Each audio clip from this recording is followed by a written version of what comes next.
Let me ask you a question, not to offend you, but to wake something up inside you. What if money isn't your problem? What if the real issue is how you think about it? See, we've been trained to chase money, to wake up early, clock in, grind all day, and hope that one day, somehow, it will all pay off. But what if that's the trap? What if the harder you run in that direction, the further you drift from the real path to wealth? Here's what most people never realize.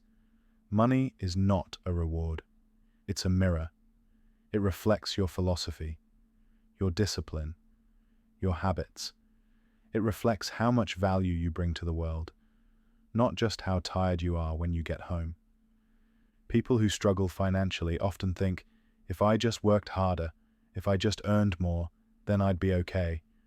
But that's a dangerous illusion, because hard work, without the right thinking, is just movement without progress. It's like rowing faster in the wrong direction. You end up exhausted and still broke. The wealthy?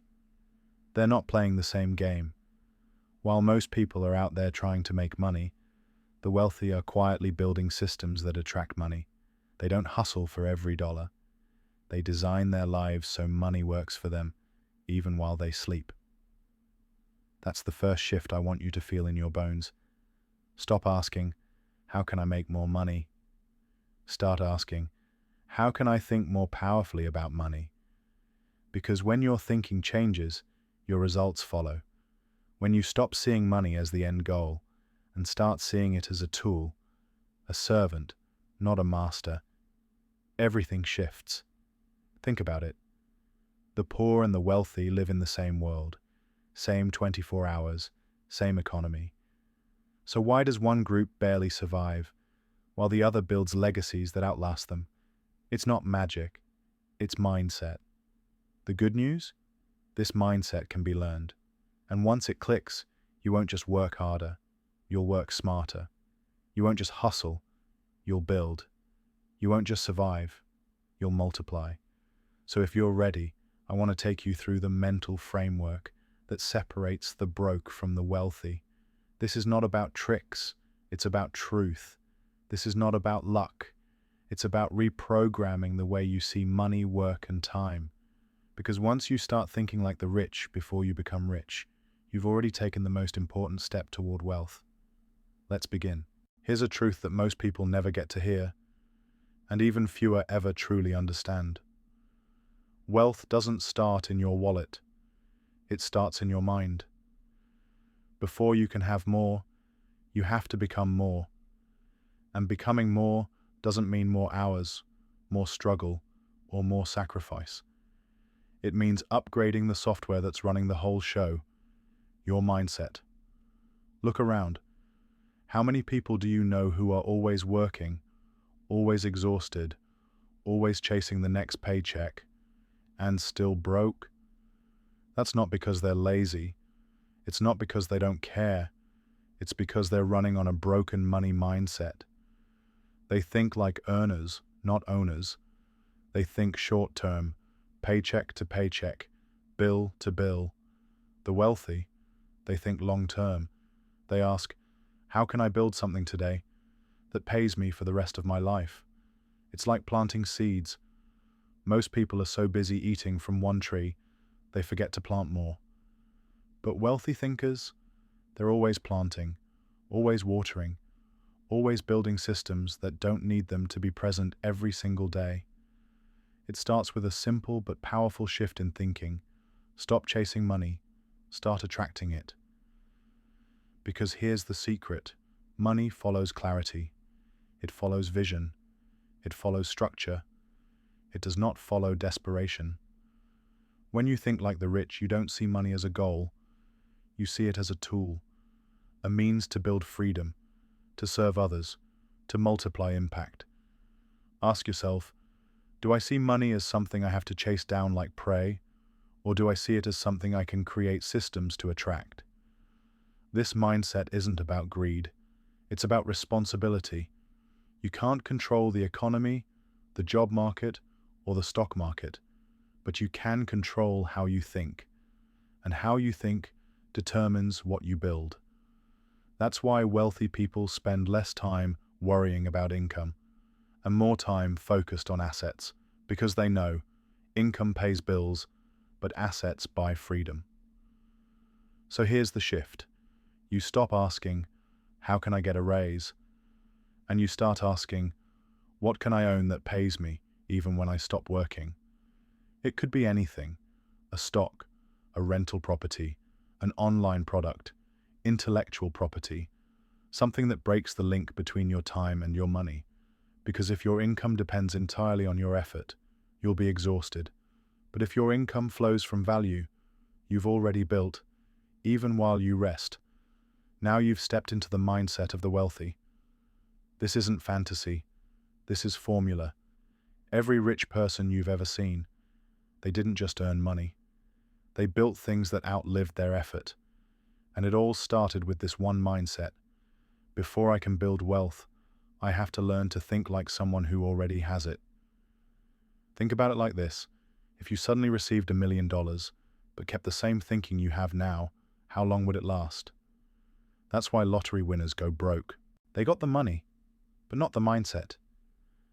Wealth without wisdom is a recipe for disaster.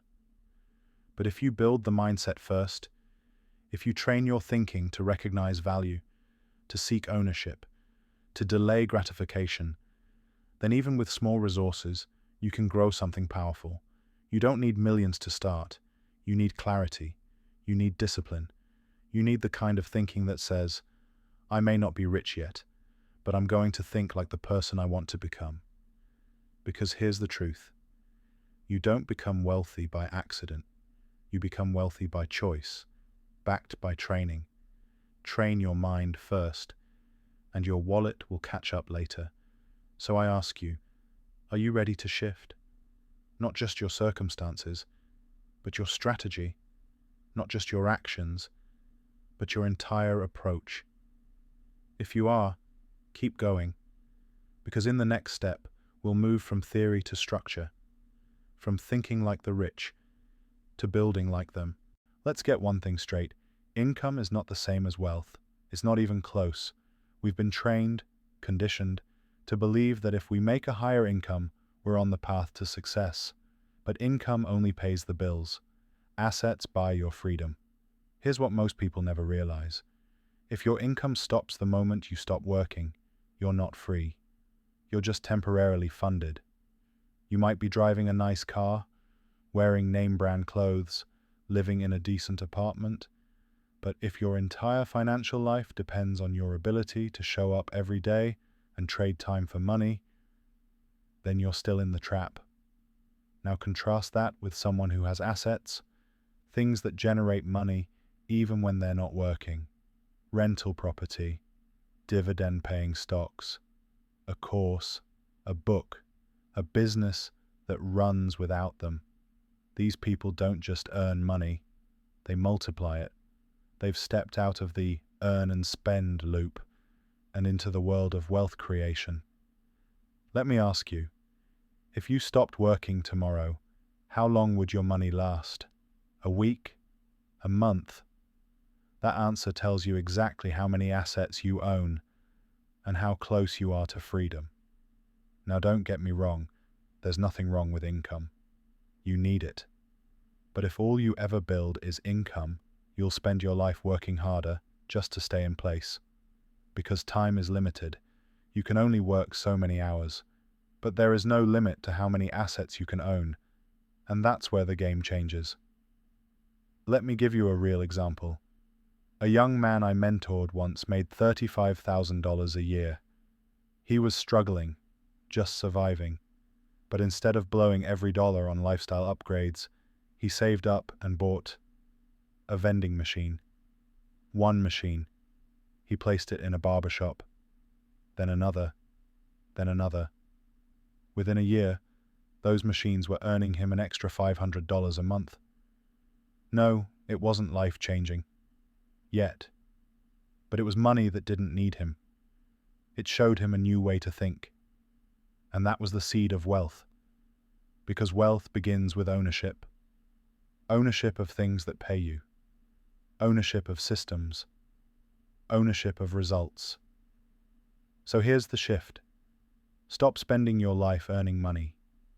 Start using your income to buy things that earn money for you. That's what the wealthy do. They use income as a bridge, not a destination.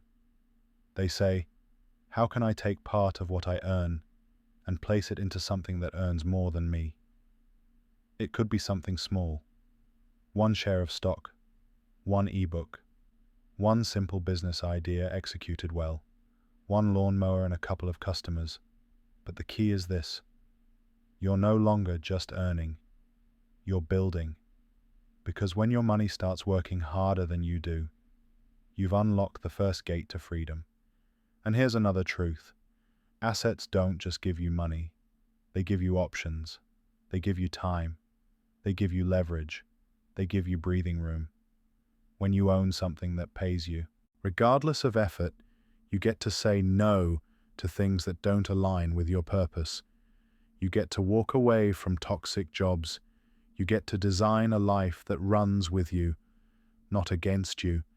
And the beauty of it all? Anyone can start. Even if you're broke, struggling, in debt, you can start building your asset column with just one decision. I will no longer trade all my time for all my money.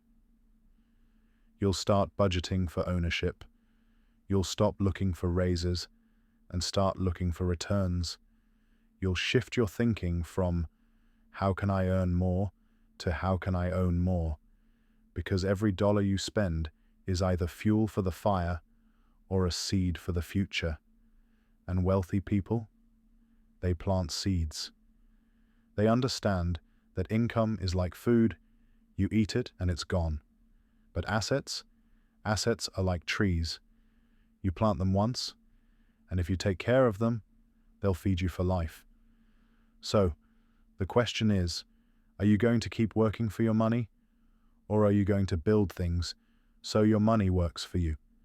Because the path to freedom isn't paved with higher salaries. It's paved with smarter thinking and the ownership of things that keep paying long after you stop showing up. Let me ask you something that might sting a little. If your paycheck disappeared tomorrow, would the world even notice? Would the marketplace feel your absence, or just replace you in a week? It's a hard question, but it's the one that separates those who hustle endlessly from those who get paid what they're worth. Because the truth is, the world doesn't pay you for time. It pays you for value. We've been raised in a system that tells us to count hours, 8 hours a day, 40 hours a week, the punch-in, punch-out life. But time has never been the metric that builds wealth. Transformation is, results are, impact is. Let that sink in. You can spend 10 hours doing something average, or 1 hour doing something that changes someone's life. Guess which one gets rewarded? The people who earn the most are rarely the ones who work the longest. They're the ones who solve the biggest problems. They create clarity where there was confusion. They bring order where there was chaos. They improve lives, systems, emotions, outcomes. That's what the market pays for. You want to raise your income? Stop asking for more hours. Start asking, what result do I create that's worth paying for? Take this example. There was a young man who started out mowing lawns. He was charging $10, $15 per yard, trading his time for cash. But then something clicked. He realized his income was trapped by the clock. So he restructured his business. He offered monthly plans. He added flower bed maintenance, weed control, seasonal cleanups. He sold packages, not hours. He promised results, not labor. And you know what happened? He doubled his income without doubling his time, because he stopped being just another lawn guy and started being the solution to a homeowner's headache. That's the key. Wealthy people don't ask, how can I work more? They ask, how can I create more value in less time? They think like this. If I can save someone time, money, stress, I can write my own paycheck. You want to know how the wealthy get ahead? They become masters at what they do. They get specific. They get measurable. They track their results, not their hours. They ask, how much did I save my client? How much did I help them grow? What problem did I eliminate? What outcome did I improve? Because when you become the reason something succeeds, people pay you differently, not per hour, but per outcome. And that's where the game changes forever. Now maybe you're thinking, I don't run a business. I just have a job. That's okay. You can still shift the game. Because even inside a company, you can create undeniable value. Start by becoming exceptional at something. Don't just do your tasks. Own your outcomes. Learn what your team needs most and become the one who delivers it faster, better, smoother. Document your wins. Know your numbers.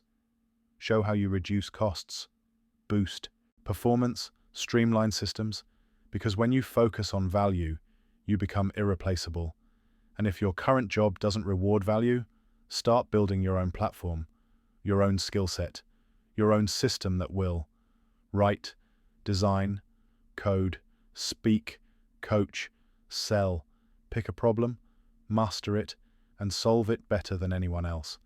The market always finds and rewards the people who deliver the most value. And here's the secret. When you lead with value, time becomes irrelevant. Your income starts rising based on who you are, not how long you work. You move from employee thinking to entrepreneurial thinking, from hourly earner to high-value asset. So if you've ever said, I deserve more, I work so hard, stop focusing on the effort and start focusing on the impact. Ask yourself, what do I know that solves real problems? What can I do better than most? What result can I deliver that feels like magic to someone else? Because that's where money lives, not in the grind, not in the hours, but in the outcome. Shift from time to value, and you'll shift from surviving to scaling. Let me guess. When you hear the word budget, your brain instantly goes to sacrifice. Cutting back, saying no, living small. But what if I told you that budgeting is the exact opposite of that? Because the wealthy don't use a budget to survive. They use it to build freedom. See, the average person builds their budget around their bills, rent, groceries, car payments, phone plans. It's all about staying afloat, making it to the end of the month. But the wealthy, they build their budgets around their vision. They assign every dollar a purpose, not just a payment. They don't ask, what do I owe? They ask, what am I growing? Let's get something straight. Money without direction disappears. If you don't tell it where to go, it vanishes. Every dollar you earn is either building your future or funding your impulses. That's why budgeting is not a prison. It's a blueprint for freedom. It's your personal cash flow compass. When I started taking my money seriously, I used to think budgeting was for people who were broke, but I learned the truth the hard way. People stay broke because they don't budget. Once I got that, I set a rule. A simple one. 10% of every dollar I earned went to investing. Another 10% went to personal growth, books, courses, coaches, and everything else had to fit under that line. No exceptions. That meant skipping a new phone. It meant saying no to dinners out. It meant driving an older car when my peers were showing off upgrades. But guess what? While they were flexing, I was building. And over time, something amazing happened. That 10% I invested, it started working harder than I did. That 10% I put into growth, it taught me to think sharper, negotiate better, lead more confidently, and spot opportunities faster. That's the kind of return no bank can offer. Most people think they're budgeting when they track what they spent. But that's not budgeting. That's autopsy. That's looking at the body after the damage is done. Real budgeting is assigning purpose before you spend. It's saying, this dollar is for my future, this one is for growth, this one is for generosity, and this one, it can sit still, because I want peace of mind. Wealthy people budget proactively. They don't react to expenses, they plan for expansion. They don't just say, how do I survive this month? They say, how do I build something that pays me next year and the year after that? Your budget should tell the story of who you're becoming, not just what you're consuming. So if you're not already doing this, start now. Start by breaking down your income into priorities. 10% for investing, 10% for personal development, a small percentage for fun and rest, the rest for living with intention that structure alone can change your trajectory. Because budgeting isn't about living with less, it's about building with more control. And here's something else most people miss. Your budget is a reflection of your identity. If it's always reactive, it means your money is in control of you. If it's strategic, consistent, disciplined, it means you're in control. You don't need to earn more to feel wealthier. You need to direct your money like a general commanding an army, because every dollar has a job. Some dollars are foot soldiers. They pay the bills. Some are architects. They build the future. Some are scouts. They search for growth. And some are reserves. They wait for opportunity. When every dollar knows its role, your money stops leaking through your fingers and starts becoming a force for your vision. So I challenge you. The next time you sit down to handle your finances, don't ask, what can I afford? Ask, how much of this will still matter in 5 years? What part of this pushes me closer to freedom? Am I spending to look rich or to actually become rich? And above all, remember this. Your future won't be built on leftovers. It'll be built on what you budget first. Discipline your money, and it will multiply your life. If there's one skill that separates the broke from the wealthy, it's not intelligence, it's not opportunity, it's not even education. It's this, the ability to delay gratification. Let that sink in, because most people aren't broke from lack of income. They're broke because they keep trading their future for a feeling. They feel stressed, so they spend. They feel bored, so they swipe the card. They feel insecure, so they buy something flashy to look the part. And every time they do, they give away a piece of their financial future. We live in a world that rewards speed. Click, tap, ship, next day delivery, instant food, instant entertainment, instant approval. But wealth is slow. Wealth is patient. Wealth is boring. It grows in the waiting, but most people never get to see it because they're too addicted to the now. Here's a truth that can change your life. Discipline isn't punishment. It's power. It's not about saying no forever. It's about saying not yet, because your vision matters more than your cravings. Let me give you a personal rule that changed everything for me. Whenever I wanted to buy something outside of my essentials, I'd wait 24 hours, just one day. That's it. I called it my cooling off period, and you'd be amazed how many things I didn't actually want once the emotion wore off. That little buffer saved me thousands, and more importantly, it taught me something priceless. Emotions make you impulsive. Vision makes you disciplined. So I started getting emotionally invested, not in the thing I wanted today, but in the freedom I could have tomorrow. I started seeing my money not as something to spend, but something to plant.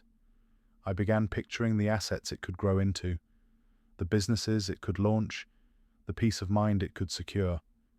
Because here's the secret, the wealthy know. Every dollar has a destiny. You can waste it on the moment, or you can assign it to your mission. You can blow it on something that fades in a week, or you can invest it into something that pays you for decades. The next time you feel that impulse to buy, pause. Ask yourself, will this still matter in 5 years? Is this making me stronger, or just helping me escape a feeling? Am I buying peace, or buying a distraction? Because the truth is, nothing tastes better than freedom. Nothing looks better than options. Nothing feels better than waking up one day knowing I don't need to impress anyone. My money works harder than I do. You want real wealth? Fall in love with the harvest, not the craving. Get addicted to progress, not possessions. Make patience your superpower. Let me give you a real-life example. One year, I had two options. Buy the luxury car I'd always wanted, the one that would make people turn their heads, or invest that same money into a business opportunity that had no applause, no status, no immediate excitement. You can probably guess what I did. I went with the investment. That business ended up returning enough to buy 5 of those cars. But more importantly, it bought me freedom. No car could give me that, and that's what people don't understand. Discipline isn't about less, it's about later. It's about pausing in the moment, so you can win for a lifetime. Most people ask, can I afford this? Wealthy people ask, is this aligned with my mission? One is about permission, the other is about purpose. So I'll leave you with this. If you want to build a life of abundance, you must become a master of the pause, because every temptation you resist today is a reward waiting for you tomorrow. Here's something most people never hear in school, and it's probably the most valuable lesson they'll never teach you. Money is a subject, just like math, just like science, just like music. It has rules, a structure, a language, and anyone can learn it. But most people, they never study it. They treat money like a mystery, something you either have or don't, something reserved for the lucky, the gifted, the chosen few. And that's the biggest lie of all, because the people who understand money weren't born that way. They became students. They studied. They made mistakes. They asked questions. They read. They observed. They treated money like a skill, not a status. Let me ask you, when was the last time you read a book about money? Not a viral quote, not a meme, not a podcast snippet, a full book, cover to cover? Most people can't answer that, but they'll scroll for hours a day, binge shows, buy gadgets, and repeat the same cycle, broke, stressed, confused. Why? Because they were never taught how money really works. But guess what? That's not your fault, but it is your responsibility now. Early in my journey, I realized I was bad with money. I'd make it and lose it. I'd save a little, then spend emotionally. I didn't know what inflation really was, didn't understand compound interest, didn't know the difference between a liability and an asset. I wasn't dumb. I was untrained. So I made a decision. If I wanted financial freedom, I'd have to study money like a subject, not casually, not when I felt like it, but intentionally, like my future depended on it. Because it did. I picked up my first real finance book, then another, and another. I started a wealth journal, a notebook where I tracked every insight, every mistake, every breakthrough. I wrote down what worked. I wrote down what cost me. I created a personal textbook for financial success. And slowly, the fog lifted. I began to understand things like why saving alone isn't enough, why taxes silently eat away your earnings, why inflation punishes the lazy, how the stock market really works, how to recognize good debt from bad debt, how to protect and multiply what I already have. I stopped being afraid of money and started being in command of it. Because here's the truth. Money obeys understanding. The more you understand, the more you control. The less you understand, the more you're controlled. People say, I'm just not good with money. But let me ask you, were you good at algebra the first time you saw it? Number, but you studied, you practiced, you learned. Money is no different. If you read just one financial book a month, 12 a year, you'll know more than 95% of the population. Think about that. 12 books could change your financial life forever. 12 books could equip you to make better decisions, avoid costly mistakes, and seize opportunities others don't even see. The wealthy aren't always smarter, they're just better informed. They understand where their money is going, how it's growing, what risks they're exposed to, what their long-term plan is. They don't live by luck, they live by literacy. So here's your next step. Build your personal curriculum. Start with the basics. Read a book on budgeting. Watch a video on investing. Learn how taxes work in your country. Study how businesses make money. Understand what an index fund is. Track where your money goes for 30 days.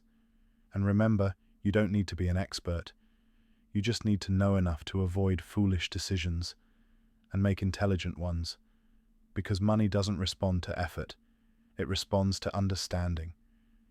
If you want your money to grow, grow your knowledge. And if you're thinking, but I'm too busy, ask yourself this. Are you busy building your future or just busy surviving your present? Because there's always time for what matters. Make wealth your subject. Make freedom your major. And start studying like your life depends on it. Because in many ways, it does. There's a quiet trap that ruins more financial futures than any bad investment, any market crash, or any job loss. It's called lifestyle inflation.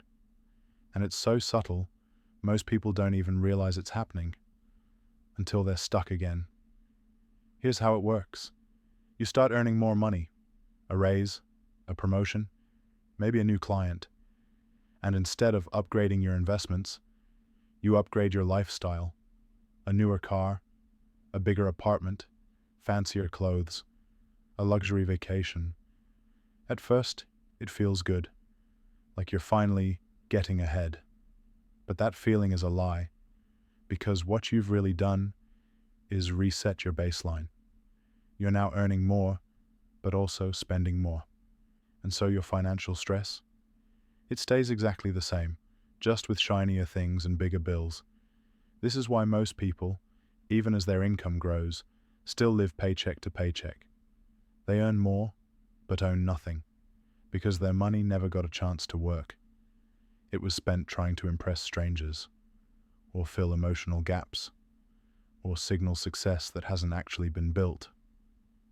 But wealthy people, they play a different game. They raise their investments before they raise their lifestyle. Let me repeat that, because it's a game changer. They raise their investments before they raise their lifestyle. They understand that every extra dollar they earn is a chance to buy back their time, not just buy more stuff. Early in my journey, I made this rule. Every time I wanted to upgrade my lifestyle, I had to match it with an equal upgrade to my investments. Want a $1,000 phone? Fine.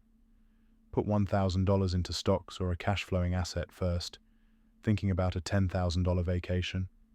No problem. Invest $10,000 into something that pays you monthly before you go. This one habit rewired my brain. It forced me to ask, do I want this badly enough to make it work for me before I spend it on me? And you know what happened? I still got the phone. I still took the vacation. But I did it from strength, not from sacrifice. Because my assets paid for them, not my labor. And that's the wealth mindset. The poor increase their spending with every raise. The rich increase their ownership. They know that temporary pleasure can never compete with permanent freedom. They ask, is this purchase making me look rich, or actually making me rich? You don't have to live like a monk. This isn't about deprivation. It's about direction. It's about letting your income become a servant to your goals, not a slave to your urges. And yes, reward yourself. Absolutely. Celebrate the wins.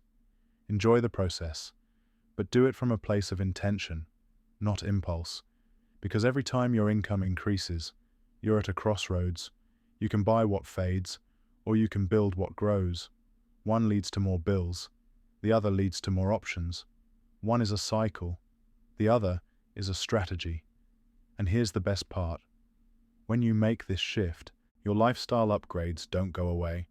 They just arrive later, stronger, and stress-free. You'll take vacations that don't follow you home with credit card debt. You'll live in a home where your investments pay part of the mortgage. You'll enjoy luxuries that don't own you, because you own them. So next time money comes in, a raise, a bonus, a surprise check, pause. Don't let your emotions make the decision. Ask, how can I make this money earn before I spend? What asset can I build before I reward myself? Is this thing I'm about to buy taking me closer to freedom or further from it? Because the wealthiest people in the world, they don't fear looking modest. They fear looking rich and being broke. They know that money isn't for performance, it's for positioning. And when you adopt that mindset, you won't just grow your income, you'll grow your power. Let's zoom out for a second. Think about the last big purchase you made. The phone, the trip, the clothes, the dinner. Now ask yourself, will this still matter in 10 years? For most people, the honest answer is no. Because most people are living for the now, for the next dopamine hit, the next weekend, the next treat yourself moment. But the wealthy, they think in decades. And that one difference is the line between surviving and scaling, between hustling endlessly and building something that lasts. You see, true wealth doesn't happen in a week or a year or even 5. It's the result of long-term vision executed with daily discipline. It starts with this question: where do I want to be 10 years from now? Not what kind of car you want, not what brand of clothes you'll wear, not what your social media looks like, but what kind of life you want to wake up to, what kind of freedom you want, what kind of legacy you're building. Because once you can see that future clearly, you can reverse engineer your present. I remember when I first did this, I sat down and wrote my 10-year vision, how much I wanted in assets, what kind of income I wanted to earn passively, what causes I wanted to support, what kind of work I wanted to do, if any at all. And once it was clear, the distractions around me started to lose their grip. I no longer needed every new gadget. I didn't feel pressure to match other people's lifestyles because I had something stronger than impulse. I had direction. Here's the truth. Short-term thinking is what keeps people broke. It's why they panic when markets dip. It's why they waste raises. It's why they chase shiny opportunities with no foundation. But long-term thinkers, they don't flinch. They understand that compounding, whether it's money, skills, or reputation, takes time. They plant seeds. They water them. They wait. They stay focused while others are distracted. Disciplined while others are desperate. Patient while others are panicking. It's not that they don't want pleasure. They just want power more than pleasure. They'd rather live 10 years in quiet discipline to enjoy 40 years of unmatched freedom than live 10 years of lifestyle flexing and spend 40 years in financial stress. So I'll ask you again, where do you want to be 10 years from now? Write it down. Be bold. Be specific. Now break it down. What do you need to achieve by year 5 to get there? What habits do you need this year to make year 5 possible? What decisions must you make this week to stay aligned? Suddenly, the impulse to spend $300 on a night out feels ridiculous. Because that money could be ownership, could be investment, could be leverage, and more than anything, it could be momentum. Momentum toward a life most people only dream about. You see, gamblers think in hours, consumers think in weeks, but builders think in decades, and builders always win. Because the one who thinks furthest plays smartest. So I challenge you, next time you're faced with a decision, a purchase, a risk, a commitment, pause. Ask yourself, will this still be smart 5 years from now? If not, you already know your answer, because a 10-year vision protects you from 10-second emotions. And in a world that's always chasing the next thing, you'll be the one quietly building the only thing that matters, freedom that lasts. Here's a sobering truth. Most people spend their lives trying to look successful instead of building something that lasts. They chase lifestyle, the car, the home, the watch, the vacations, and while there's nothing wrong with enjoying your success, it becomes dangerous when the pursuit of lifestyle replaces the pursuit of legacy, because lifestyle fades, but legacy compounds. See, real wealth, the kind that outlives you, isn't found in what you consume. It's found in what you create. Anyone can spend money, but only a builder leaves something behind. Think about this. The clothes you're wearing now, in 5 years, they'll be outdated. The car you drive, it'll be replaced. Even the house you live in will eventually belong to someone else. But the systems you build, the businesses you start, the assets you grow, the people you pour into, those things last.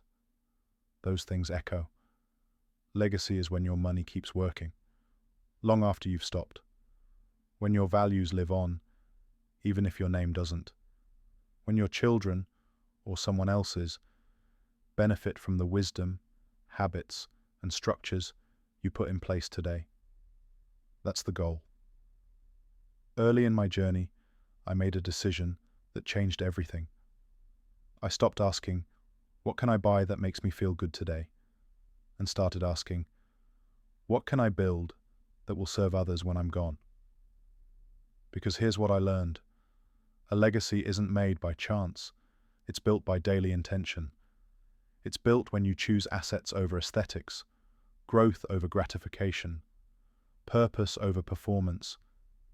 And no, legacy isn't just about money. It's about multiplying everything you value, your wisdom, your experience, your work ethic, your discipline, your example. Maybe for you, that means building a small business your children can inherit, creating a scholarship fund in your name, investing in causes that reflect your values, mentoring someone who will carry your mindset forward, or simply teaching your kids how money really works, so they don't start from scratch. Because what good is success if it ends with you? The truth is, you are building something, whether you know it or not. The question is, are you building a lifestyle, or are you building a legacy? One is temporary, the other is timeless. And here's the twist. When you focus on legacy, your lifestyle actually improves, but without the pressure. You start to experience peace instead of performance, security instead of status, depth instead of display, because you're not chasing every shiny thing. You're planting trees, and those trees will give shade long after you're gone. So what can you do today to begin? Start small. Invest in something that will still be paying years from now.